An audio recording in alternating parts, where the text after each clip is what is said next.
everybody, welcome back to my channel. Sorry I didn't get to the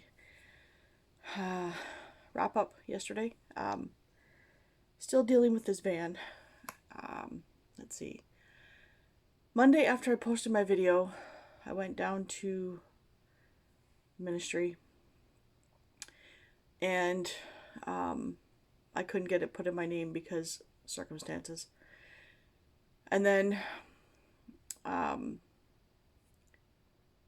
we found out that it was going to take too much to get safetied. So, again, I can't get plates for it.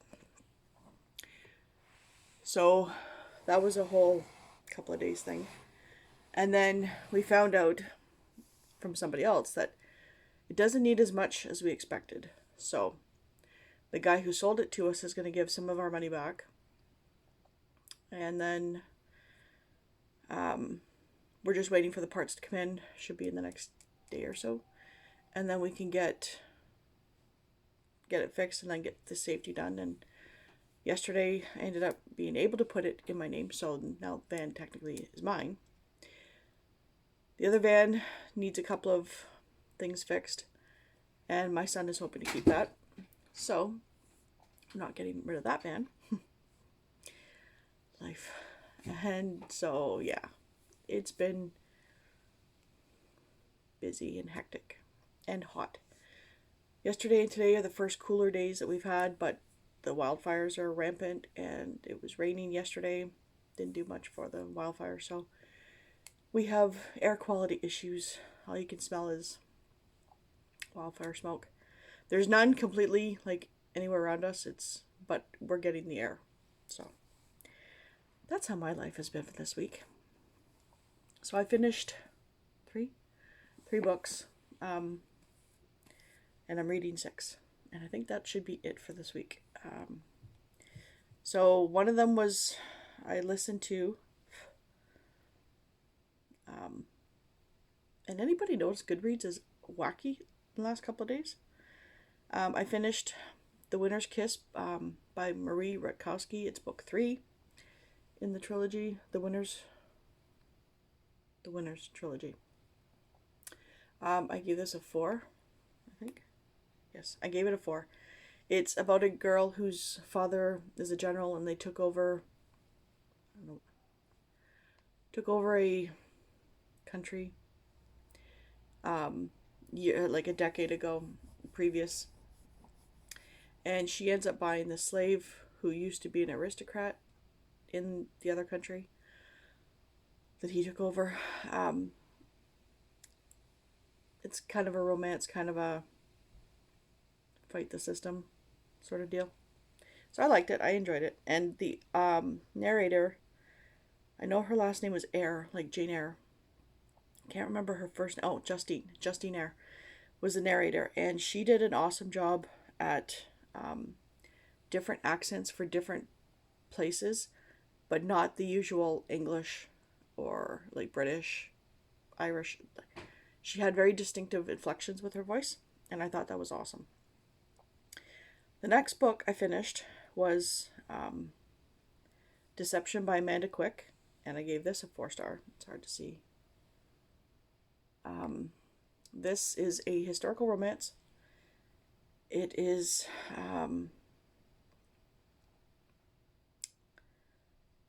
pirates. He's a one-eyed man who owns a shipping conglomerate, I guess. And her uncle asks him to secure the shipment to his niece, who is very odd.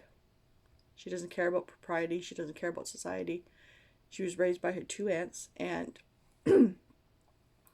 she is looking for this one particular book, this diary, who's supposed to have codes and this treasure. It's supposed to have a treasure. Is this the one? Yeah. Let's see. Oops. No, don't.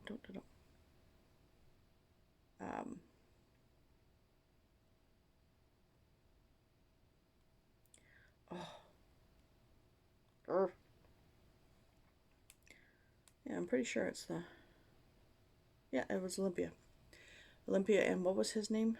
Uh, I can't remember.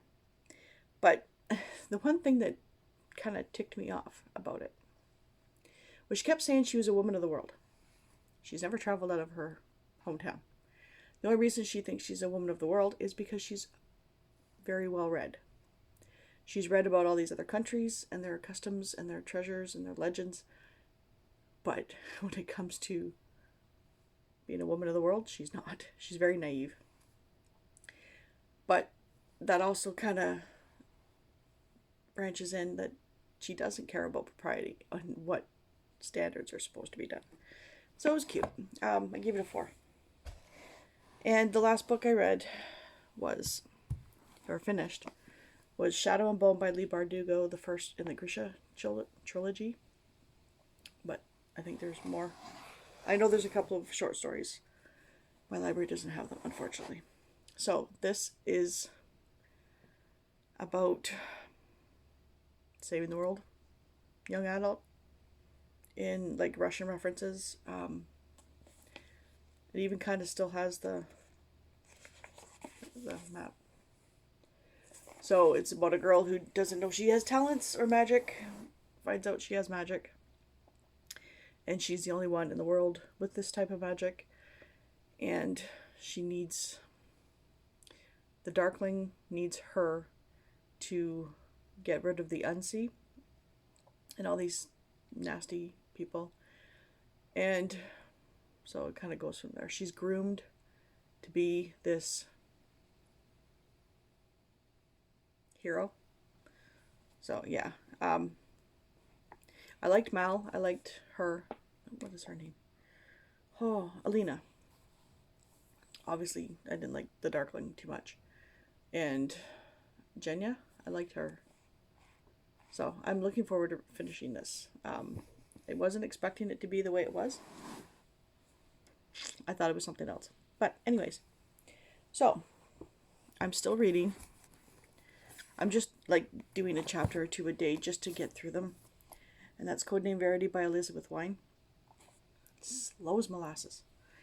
World War II, she's a captured girl, and they think in France, in Nazi-occupied France, in 1943.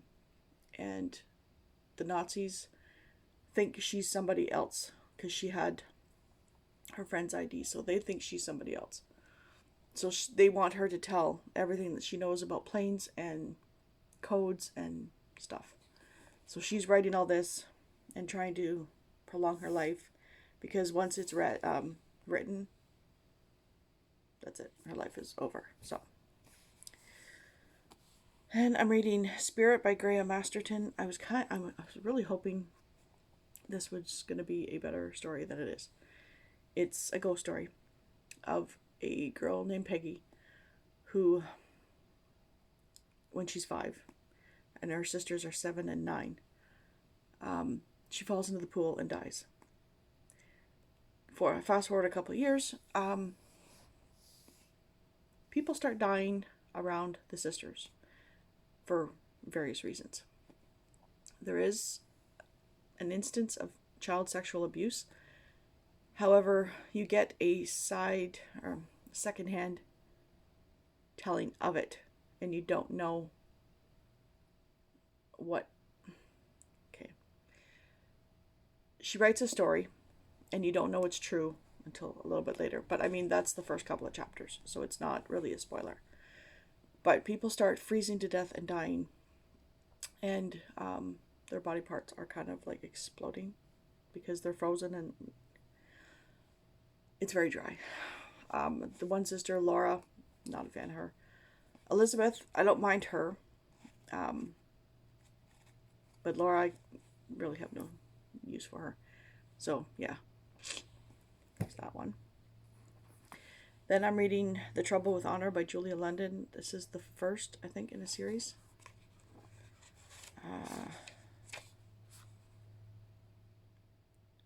Not sure what the series. Oh, the Cabot Sisters. I'm assuming that's the name, is the Cabot Sisters. And there's 4 sisters and a stepbrother. The mother is early stages of dementia. The Earl, um, the stepbrother's father, because it's her mother's second marriage. Um, he is dying of consumption, and the girls don't want to lose their way of life because they assume, they think, they kind of have proof, kind of don't, that the stepbrother's fiance is a gold digger, and she's pretty much told her, when I marry your stepbrother, you guys are going to be gone.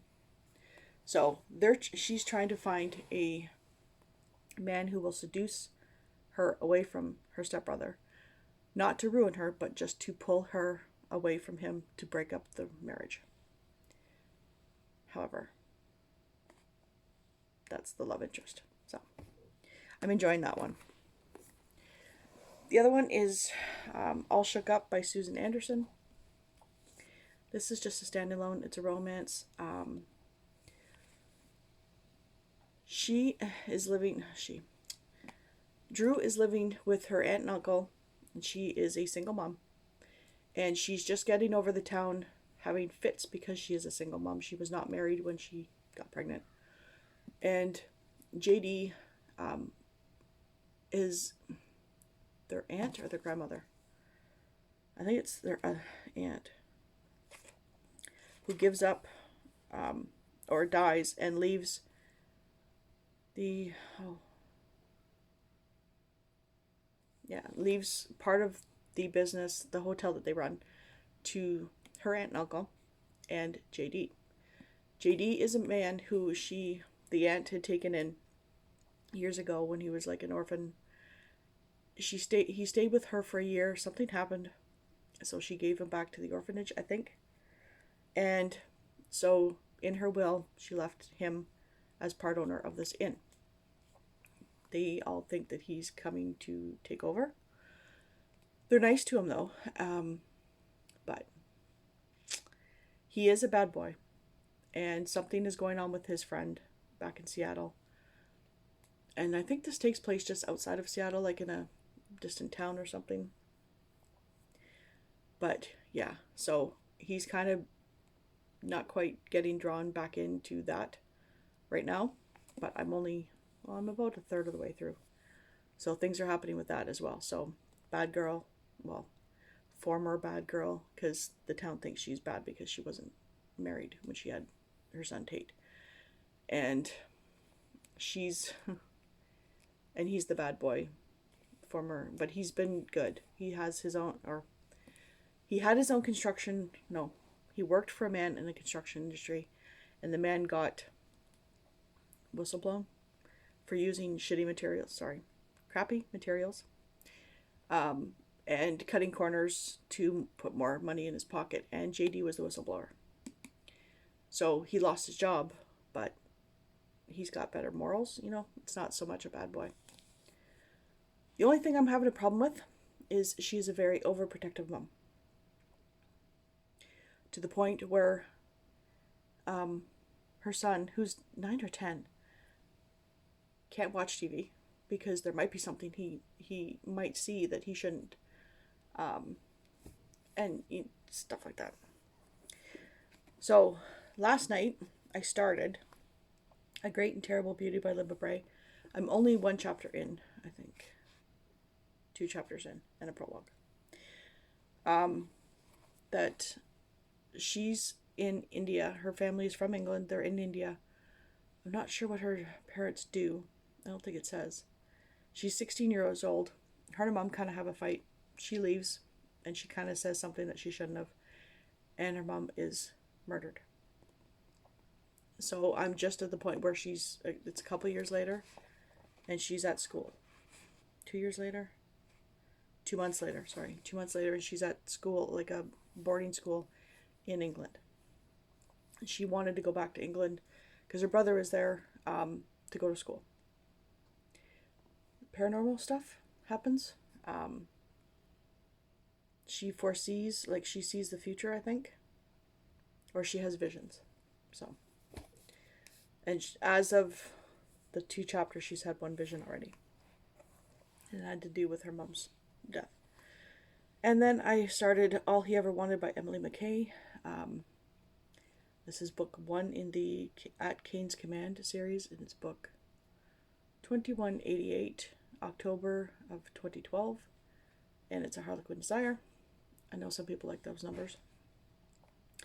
And this is about Dalton Kane and his his one brother and his half brother. Their father is dying. I think it's emphysema. No, that was the other one. Um, I don't know if it says, but he is dying. No, sorry, third massive heart attack, and he's had like a double bypass. So he's dying. His heart's not too good, and he has just given them the bombshell that they have a sister, and in order to get the inheritance, they need to find the sister, because he just found out that he had a daughter. So that is what I'm currently reading, what I read, and I think that should take me for the rest of the week. And then I will make up a TBR video in the next couple of days for July. On Sunday, we are doing a very late birthday party for my husband. His birthday is in February. His mother always goes away with half the family to Florida on his birthday. Every year. No fail. Last year was supposed to be her last year. We'll see.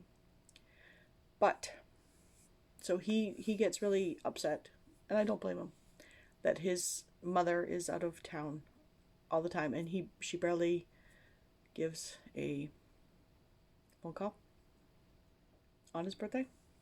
So, since it was his 50th this year, we are putting on a big party for him on Sunday, on July 2nd. So, that should be nice. Like, everybody. Because he comes from a very big family. He's got 3 sisters. Unfortunately, 2 of them have passed. So 1 sister left, 1 brother.